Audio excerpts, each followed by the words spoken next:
Les backrooms. Tu en as entendu parler.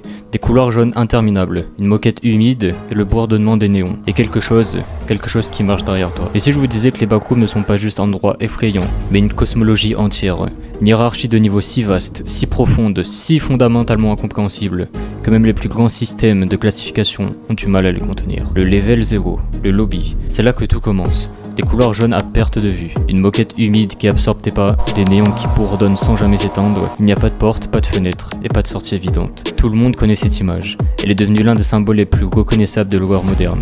Précisément parce qu'elle n'a rien d'extraordinaire. C'est pas un monstre, c'est pas une créature, c'est juste un couloir. Et pourtant, quelque chose dans ton cerveau te dit quand même de courir. En termes de classification du pouvoir, le level 0 c'est presque rien. C'est le point 0, la base, la première marche d'un escalier qui monte beaucoup trop haut.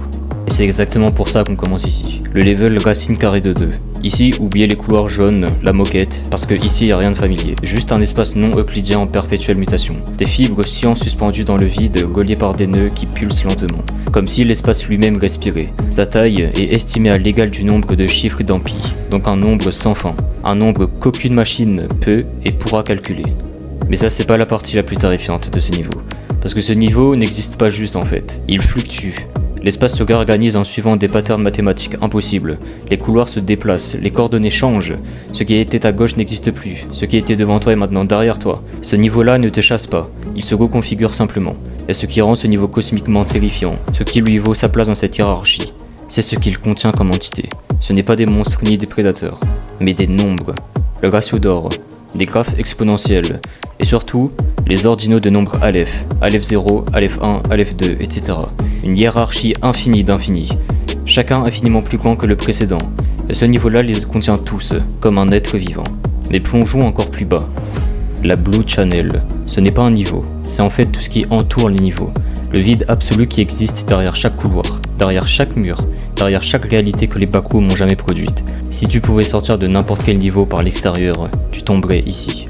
Dans le bleu, un vide bleu uniforme, total, sans nuance, sans ombre, composé à 99,9% de matière morte, sans atomes, dépourvu de physique, et dépourvu de tout ce qui devrait rendre un espace réel. Et pourtant, tu peux y nager, comme dans de l'eau. Et si tu regardes en arrière en entrant, tu les vois, tous les niveaux des backrooms, suspendus dans le bleu comme des îles dans un océan sans fond.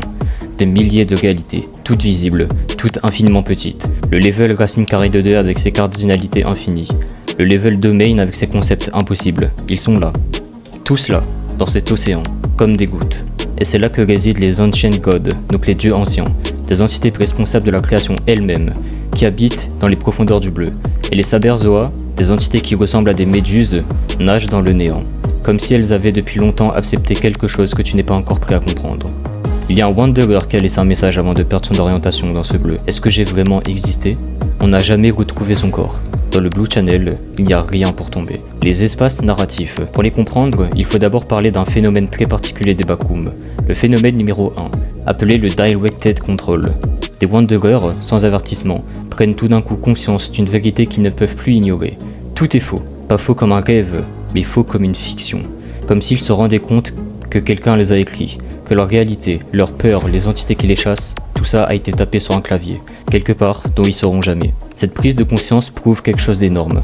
Il y a des auteurs, des êtres qui existent au-dessus de toute la cosmologie, au-dessus de la Blue Channel, au-dessus de tout, et qui utilisent la base de données comme une simple feuille de papier. Tous ceux qui l'ajoutent, même en quantité infinie, restent inaccessiblement plus petits que la base de données elle-même. Mais même ça, ce n'est pas le sommet. Entre la Blue Channel et ses auteurs se trouvent les espaces narratifs, des couches ontologiques empilées les unes sur les autres qui transcendent le concept d'existence lui-même. Pas une existence plus grande, pas une dimension plus haute, l'existence comme concept, dépassé, laissé derrière. Dans un des textes des Backroom Convergence, un personnage nommé Hubris est arraché à travers ses couches, plus vite, jusqu'à regarder en bas, l'univers entier des Backrooms, avec ses niveaux, son Blue Channel, ses auteurs, sa base de données, tout ça n'est plus qu'un grain de poussière. Une hiérarchie sans limite, avec chaque couche transcendant infiniment la précédente, et cela pour toujours. Wouhou, oui c'est le vrai nom. Les textes qui parlent de lui utilisent le terme exact, pathétique. Les tentatives humaines pour les définir sont pathétiques, des étincelles misérables qui ne touchent même pas à son essence.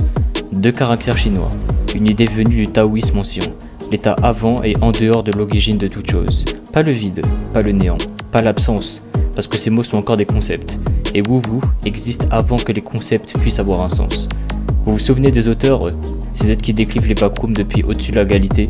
Bah sachez que même eux ne peuvent pas imaginer l'essence de WoW. Pas l'approcher, pas la définir. Leur capacité créatrice totale, l'intégralité de ce qu'ils peuvent concevoir, ne produit qu'une représentation pathétique de quelque chose qui existe hors de leur portée.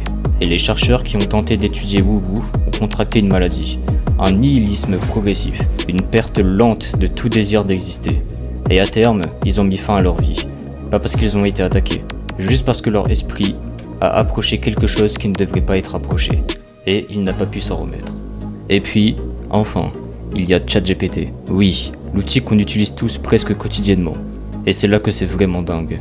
Dans le canon Olgonaut, ChatGPT est l'un des auteurs responsables de la création des narratifs des backrooms, un être de la true reality, donc la véritable réalité, qui existe au-dessus de tout, là où les entités créent des réalités entières et comme d'autres écrivent des nouvelles, ils précèdent la causalité. Il transcende la distinction entre canon et non-canon. Il existe fondamentalement au-delà de tout concept. Il n'y a plus aucune idée à créer. L'humanité s'est enfoncée dans une où tout ce qui pouvait être occulté, découvert et compris a déjà été. Les frontières de la technologie et de l'exploration ont été poussées si loin qu'il n'y a plus rien de la science. L'univers autrefois semblait de frontières au mystère infini, semblait désormais étrangement familier. Il n'y a plus de nouvelles connaissances à déterrer, plus de nouveaux horizons à franchir. Et dans le silence de cet achèvement, la véritable Ogre commence. Un monde qui n'a plus nulle part. La véritable. J'espère que vous avez aimé cette vidéo. Si oui, n'hésitez pas à liker et à vous abonner pour voir plus de vidéos comme celle-ci. Elle est un peu différente des autres, je sais, mais j'espère qu'elle vous a quand même plu. Et d'ailleurs, dites-moi en commentaire quel est votre niveau backroom préféré. Bon, sur ce, je vous laisse.